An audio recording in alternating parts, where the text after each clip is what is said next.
السلام عليكم ورحمة الله وبركاته، ازيكم عاملين ايه؟ النهارده ان شاء الله هنعمل ملوخية وفراخ نسلقها ونحمرها سوا، والملوخية كمان هنقطفها ونخرطها، وكمان برام رز معمر كده حاجة جميلة. طبعا حيلة بقى الاكل كل يوم ناكل ايه ناكل ايه. الملوخية موجودة في السوق، فان شاء الله نعملها سوا مع بعض. اول حاجة متنسوش اللايك، تفعيل زر الجرس، واشتراك في القناة عشان قناة اكل زمان في مطبخ ايمان عشان يوصلك كل جديد. نزلت جبت نص كيلو من الملوخية. احنا عندنا نص كيلو ب10، تمام. جبتها خضرة كده وجميلة، كنت مطلعة فرخة من بالليل. اول ما فكت هغسلها كويس جدا. وكمان طلعت كيس من اللبن عشان يفك، عشان نعمل برام رز معمر كده جميل. انا طبعا هقطف الملوخية، وبعدين هغسل بقى المصنع على بالفرخة بالليمون والمية والدقيق، تمام، والملح. انا بحب اغسلها كده، واي ريشه فيها ولا حاجه بنعملها. انا قطفت الملوخيه وبدات ان انا اغسلها، وميه الملوخيه طبعا بتقعدي تغسليها وتشطفيها كتير عشان بتبقى فيها وساخه وكده، تمام. جبت بقى اللي مثلا بيحل على النار، حطيت فيها ميه غليت، نزلت بقى ببصلايه وجزر وكمان طماطميه، ونزلت بقى بملح وفلفل وورق لورا وحبهان.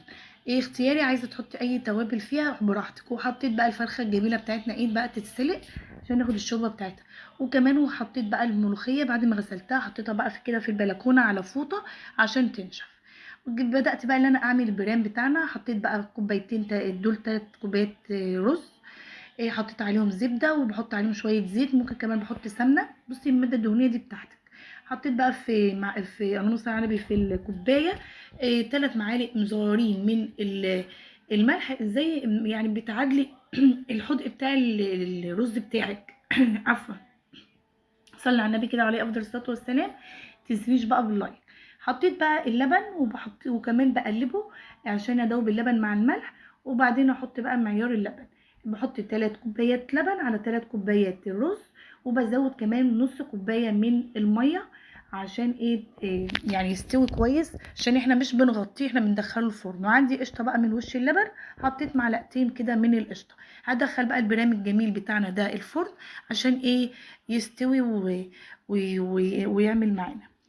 الفرخه خلاص بتاعتنا هي تستوت، متقلقيش الحاجات السمرا اللي فيها ديت الفلفل الاسمر، تمام. عشان في ناس كده كتير تقعد تقول لك ما تحطيش فلفل البودر، حطي فلفل حصى عشان ما يعملش كده في الفرخه. المهم خلاص الفرخه بتاعتنا استوت. جبت بقى الملوخيه بعد ما نشفت شويه، قلت بقى مخرطه. احلى حاجه تخريط الملوخيه بالمخرطه. في ناس بتحطها في الكبه، في ناس بتحطها في الخلاط، بس بصراحه انا بحس ان هي عامله زي السلق، تمام. لكن احلى حاجه في الملوخيه اللي انت تخرطيها. شوفي حبه كتير خالص دول بحبه قد ايه. خلاص كده خرطنا الملوخيه بتاعتنا الجميله بالمخرطه بتاعتنا. شايفين خضار الملوخيه القمر ما شاء الله. المهم بقى نروح بقى كمان نعمل الملوخيه بتاعتنا. حطيت بقى حبه من الشوربه بتاعتنا الجميله كده في حله اللي احنا هنفور فيها الملوخيه. وبدات ان انا اشيل شويه اللي هو البصل الطماطم الحاجات دي، بدات ان انا اشيلها بالكبشه زي ما حضرتك شايفه معايا. عليه افضل الصلاه والسلام. الشوربه بدات تغلي، فبدات ان انا انزل بالملوخيه بتاعتنا بالشكل ده كده. هنزل بيها كلها. وبعدين بحب ان انا اضربها بالمضرب. عايزه تضربيها بالمعلقه بصي براحتك، حاجتك واعملي فيها وادواتك. انا بقى اما الملوخيه خلاص حطيتها في جنب، يعني في عين التانية. بدات ان انا اعمل طشه الملوخيه مكعب من الزبده ومعلقه صغيره من الزيت عشان ما تتحرقش الزبده. وبنزل بمعلقتين صغيرين من الثوم المفروم، وبنزل بكزبره ناشفه.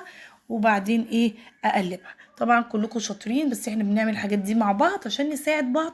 وكمان لو في فكره بنديها لبعض، تمام. لو في عرايس صغننه لسه متجوزه بنديها افكار الجميله. ونطش بقى الملوخيه ونعمل بقى الشهقه الجميله بتاعتنا ما شاء الله. بصي كده خلاص ملوخيتنا الجميله القمر ما شاء الله، الله اكبر. خلصت. تاخدي بس كده كبشه كده حلوه، تحطيها بقى في بقيه التومه اللي هي في الطاسه الصغننه. بس كده وخلاص الملوخيه بتاعتنا القمر الجميله خلصت بالشكل ده. نسيت اقولك اللي انت كمان بتحطي مكعب مرقه. انا نسيت احطه في الاول. انت المفروض تحطيه في الشوربه، تمام. بس انا ما افتكرت حطيته في الاخر، بس مش مشكله.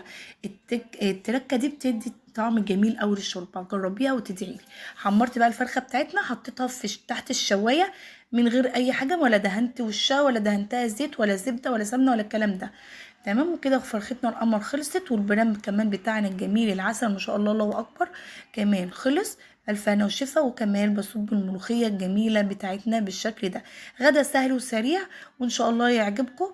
تابعوني بقى باللايك ودعوه حلوه وكومنت واشتراك في قناه اكل زمان في مطبخ ايمان، ويا ريت النبي تعملوا لي لايكات كتير واشتراك عشان انا القناه بتاعتي ضعيفه جدا. عايزين بقى القناه كده تظهر على الساحه، الناس كلها تتكلم وتقول قناه اكل زمان في مطبخ ايمان دي جميله. شايفين الملوخيه بتاعتنا العسل بدوقها بقى ايه ده كده جميله قمر قمر. تعالوا يلا كونوا معانا بقى بالف هنا والشفا ودعوه حلوه بقى منكم. بحبكم قوي والسلام عليكم ورحمه الله وبركاته. اسيبكم بقى ايه تشوفوا الجمال جمال الرز معمر. شايفين مستوي على فكره رز معمر وعسل مفلفل كده جميل تحفه. عايزه ابقى اعمله لكم فيديو لوحده، بس انا قلت يعني في لما نعمله كله مع بعض عشان ايه يعني ايه ما اطولش عليكم وما زهقكوش مني. والسلام عليكم ورحمه الله وبركاته.